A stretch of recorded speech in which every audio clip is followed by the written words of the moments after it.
अन्य जाति रे पुओ विवाह करिथिबारु अतिरिक्त तहसीलदार परिवार को कूल समाज रो चलिबा को बारण करा जायतिबार संगीन अभियोग सामना को आसीछि पुणी थरे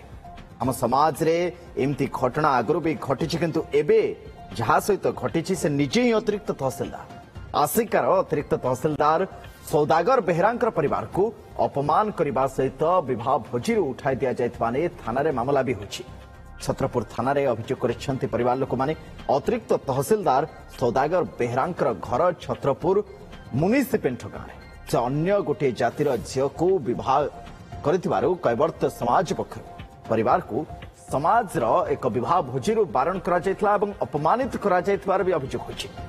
सेपटे कूलर बासंद अभियोग को कैवर्त समाज पक्षर किंतु खंडन करपटे छत्रपुर थाना रे कूल समाज कर्मकर्ता अतिरिक्त तहसीलदार परिवार मध्य दीर्घ समय आलोचना भी होता किंतु समाधान कौन से रास्ता बाहरी पार नथिला। परवर्ती समय कैवर्त समाज महासभार कर्मकर्ता उपस्थिति रे घटना संपर्क में आलोचना कराजियो बोली सूचना मिली। मो पु अदर केस बागर है अदर केस बागर हेतु